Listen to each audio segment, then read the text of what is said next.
Hi guys, welcome back to Twinsopedia. This video is for the J1s who will be returning to school in a couple of days. Hope you all had a great holiday. We'll be looking at how to prep yourself for the grind in J2 and some points to take note of as you begin your A-level year. Now that J1 and promos are over, many of you might be apprehensive about J2 and how you're going to manage your time with everything on your plate. Since you already know what JC is going to be like, here are the changes you can expect in J2. This is from my experience and it might be relevant for you too. Firstly, heavier workload, especially those involved in school activities like orientation, NSG and SYF, or other events. Lessons start earlier than J1, and this means you have lesser time to prepare yourselves. Deadlines. As older students, teachers definitely expect more of you and expect their. Next, there will be stricter deadlines. As older students, teachers definitely expect more of you and expect that you are able to manage your time better. Other than those affected by CCAs, teachers are less forgiving when it comes to giving us time to catch up. It is up to us that we actively keep up with the pace in school. Also, it becomes very apparent around term 2 that your batch has become more academically focused and stress levels are higher. In J1, to me, that kind of pressure was only felt nearing promos, but in J2, the academic pressure is felt early on. There is also a much shorter runway than J1, and it is common that teachers cannot finish lessons and exams seem to arrive much faster.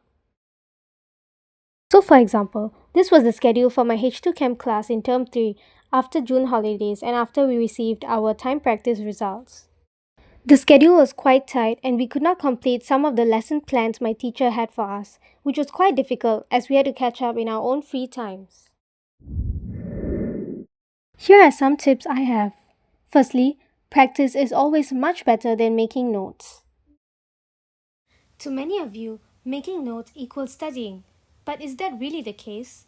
After tirelessly making notes for hours, you realize that you barely have any time to actually study the notes and do practice questions. Instead, practicing from the get-go, for example, starting from easy questions and building your way up, allows you to save more time, quickly grasp what examiners want from you, and understand which areas you might be weaker at. As you do more and more practice, you start to realize that some questions are repeats between different question papers. Having the ability to quickly and confidently answer these common questions allows you to save so much time during future revision sessions and during the exam itself. Here are some examples from the H2 Camp syllabus. So for those of you who may be itching to take some form of notes, here's what you can do instead. Cheat sheets have really helped me revise quickly. Blurting is another way I make sure that I have truly memorized or understood a concept. This is a cheat sheet of mine that has really helped me, and I always refer to this for a quick refresher before major exams. Secondly, being smart with your time in school helps you check off that list of homework faster. Before you know it, you're behind on lectures for 2 subjects, have 3 undone tutorials that are due in a couple of days, and CCA is also starting to get busier. Where's the time to finish everything? This can really build up, and you need to know how to avoid or overcome this. Always remember to plan your week ahead based on your school schedule for lecture videos and tutorial lessons. Remember to leave gaps for additional homework and of course, time for relaxation.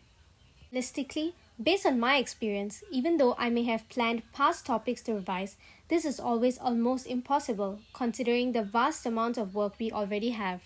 It will be helpful to find out what times you can study best. For me, I study best in the evenings and I usually try to complete my tutorials during that time while allocating watching lectures for the little breaks in school. During tiring or long lessons like lab, please rest before your next lesson. And if you are behind on your work because of CCAs, remember to utilize your weekends properly. Here's an example of how I usually plan my days. I usually don't plan my work exactly because sometimes I don't know how long it will take me to complete a certain task, but for each day, I will have a list of things I need to do and I'll make sure to complete it, or if I am not able to do so, I ensure that I have enough time the next day to finish the work. Thirdly, you are your own enemy and comparison is the thief of joy. There's really no point in comparing with the smartest kids when you already have your plate full. Make sure you work on yourself before looking at others. Everybody has different strengths and weaknesses. It is important that you know what you are weak in and actively work towards improving yourself. Just because you may be doing better than your classmates for a certain subject or topic, don't get overly complacent. Honestly, in J2, there's always something you need to work on. Another advice I have is that everybody's study time varies. Even if you and your friends can't seem to focus during that break, others may be trying to finish their overdue work. Always remember to be empathetic and try not to disturb them. Ask your teachers questions. This is something I regret not doing in J1. You don't always need to book consults only when it's exam season. If you find a certain topic hard, or if you have a few questions, you can always approach them after class or text them. Teachers are always willing to help. Knowing your mistakes really helps you in the long run. It is very important that you attempt tutorials by yourself, not from your friend, not from ChatGPT, and not from your tuition teachers. Doing it by yourself allows you to understand your learning style and where you always make mistakes at. It also helps you understand the topic in depth. Note down your mistakes and look through them during your revision sessions. Especially for tutorial questions, make sure you can answer them with ease because these are the questions that are the basics. If you don't feel like doing the same question over and over again, you can choose to do similar questions from topical worksheets until you can answer them easily. This is very important for the sciences. These are all the tips I have for you today. J2 may seem daunting, but every year, thousands of students go through it. Always remember that you're not alone, and your peers around you are also facing similar challenges. Remember that while studying may seem to be the most important thing in JC2, don't forget to have fun and relax enough. If you feel burnt out, always take a step back and see what you can change and who you can go to. Teachers, seniors, and parents are always ready to help, so don't forget to reach out if you need any help. That's all from us. Do let us know in the comments if you want us to cover any specific subject or topic. Thank you and see you in the next video. Bye!